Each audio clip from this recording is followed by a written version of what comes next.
안녕하십니까. 청와대 대변인 강유정입니다. 두 가지 브리핑이 있습니다. 국빈 방중 관련된 브리핑과 그리고 오늘 오후에 있었던 깜짝 오찬, 대통령 깜짝 오찬에 관련해서 브리핑하겠습니다. 우선 국빈 방중 관련 브리핑하겠습니다. 강유정입니다.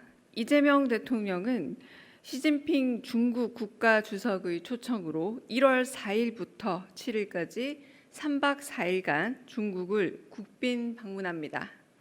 이 대통령은 1월 4일부터 6일까지 베이징에서 시진핑 주석과 정상회담 및 국빈 만찬 등 공식 일정을 진행하고 이어 6일부터 7일까지 상하이를 방문합니다.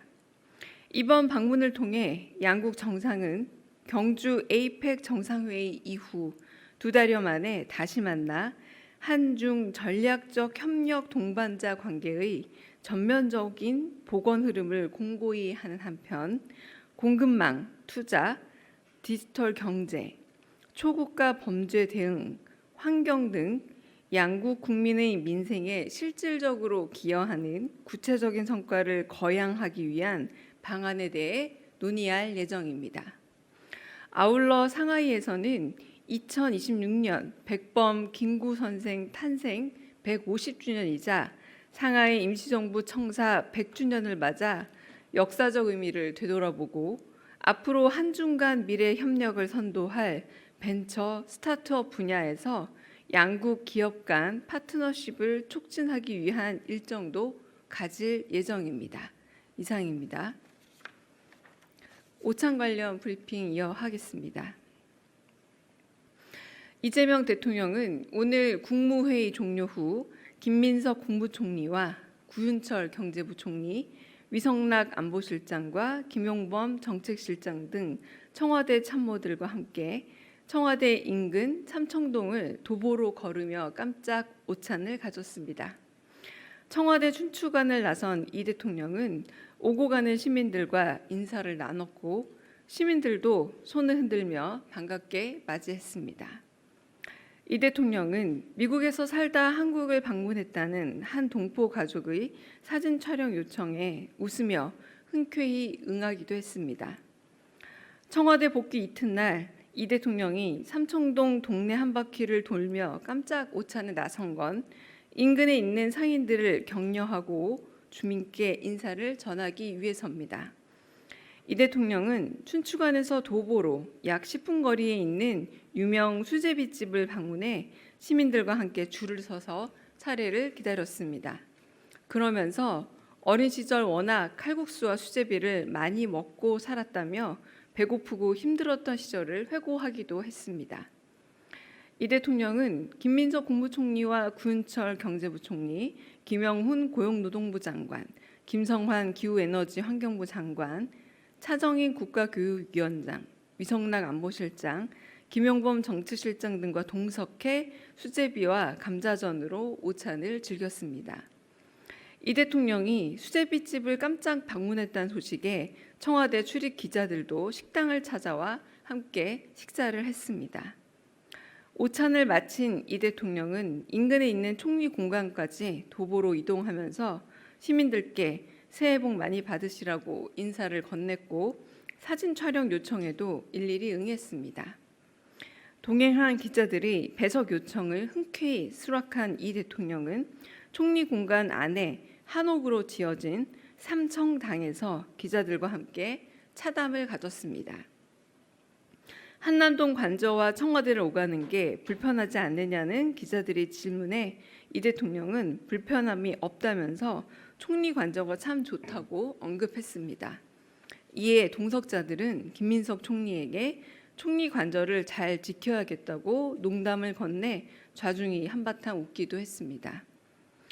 이후 이 대통령은 총리와 청와대 참모, 기자들과 함께 외교 문제 등 여러 현안에 대해 허심탄회한 이야기를 나눴습니다. 오전 11시 45분경 시작된 청와대 복귀 맞이 동네 한 바퀴 깜짝 오찬은 낮 1시 20분경 끝났습니다. 이상입니다. 네, 혹시 질문 있으실까요? 네.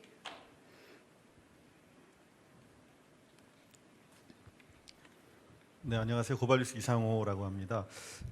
이제 엠바고가 풀려서 일정에 대해서 언급을 해주셨는데 그동안 몇몇 매체에서 한한령 때문에 그동안 문화 공연이 제한됐었는데 혹시 이번 방중 기간에 문화 행사가 혹시 준비되고 있는 것 아니냐 이런 기사들도 있었고 질문도 많이 받으셨는데 혹시 가능한 선에서 답변 주실 수 있는지 여쭙습니다. 네, 청와대 쪽에서는 문화 공연에 대해서 공식적으로 일정을 밝힌 바는 없습니다. 그리고 좀 더 자세한 일정은 지금 중국 측과 조율 중이긴 합니다만 안보실장께서 곧 1월 2일에 브리핑 예정돼 있기도 하고요. 지금 좀 주요 일정을 좀 소개해 드리자면 베이징에서 시진핑 중국 국가 주석과 정상회담 갖고 국빈 만찬 갔습니다. 그리고 중국의 여타 지도자들과의 면담도 일정을 지금 조율 중에 있습니다. 그리고 동포사회와의 만남 언제나 정상회교 일정에서 빠지지 않았는데요. 동포사회에서 목소리를 듣는 자리도 있습니다. 그리고 좀 더 자세한 일정은 아마 안보실장 브리핑에서 좀 더 자세히 안내가 될 겁니다. 네. 네. 네, 서울경제 송종호입니다. 국빈 방중 시에 경제사절단도 당연히 동행을 할 것 같은데요. 그 규모나 주요 그룹 총수들 확인할 수 있을지 궁금합니다. 네, 제가 알기로도 정확하게 지금 그 규모나 이름을 말씀드릴 수는 없지만 양국 국민들의 이제 민생에 대한 실질적인 기대도 있고 그리고 한편으로는 핵심 광물 공급망이라던가 양국 기업의 상대국에 대한 투자 촉진 그리고 디지털 경제 및 친환경 산업 등에 대해서도 좀 호혜적인 경제 성과에 대한 그 경제 협력 성과에 대한 기대도 있고 그리고 관련 부처 간 MOU도 다수 체결될 예정이긴 합니다. 마찬가지로 좀 더 자세한 부분은 아마 임박해서 공개 가능하지 않을까 싶습니다. 네. 다른 질문 또 있으실까요? 네. 네, 한국경제신문 김형규 기자입니다. 이번 정상회담에서 한한령 해제가 의제로 올라와서 좀 다뤄질지 그리고 요걸 좀 성과로 내세울 만한 것들을 좀 준비하고 계실지 궁금합니다.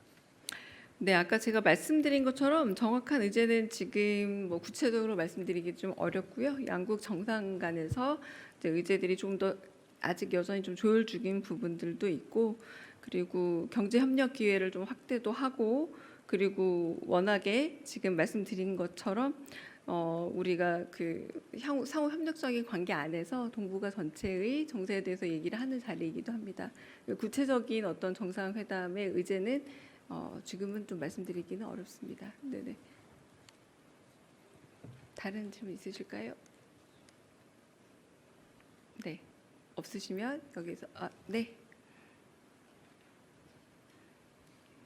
예, SBS 강민우입니다. 그 시기상 이제 우리의 새해 첫 이제 해외 순방이기도 하고 중국 입장에서도 이제 새해 첫 국빈 방문을 받는 걸 텐데 이렇게 조율되게 된 첫 일정으로 조율되게 된 배경이라든지 중국 측에서 관련해서 좀 설명한 게 있었다면은 배경 같은 거 좀 설명 주실 수 있는 부분에서 말씀 주시면 좋겠습니다. 특별한 일정이라기보다 에이펙 회기에서 서로 국빈으로서의 초대를 한 상태이기도 했고요. 그리고 워낙에 또 그 한일 정상 간은 이미 좀 셔틀 외교도 복원이 되어 있는 상태였었고 그리고 몇 번 서로 오가기도 했던 상태였지 않습니까? 그런 부분에서 이제 시진핑 그 주석과 정상회담이 이제 에이펙에서 서로 의사가 좀 확인되기도 해서 거기에 대한 이제 답방으로 이제 조율이 되지 않았을까라는 생각이 들고요. 이재명 대통령이 좀 그 조기에 좀 중국을 방문했으면 한다라는 마음을 밝힌 바도 없지 않아 있었습니다. 이제 그런 부분들과 여러 가지 고려가 되어서 네, 방중이 이루어지지 않을까 싶습니다. 네.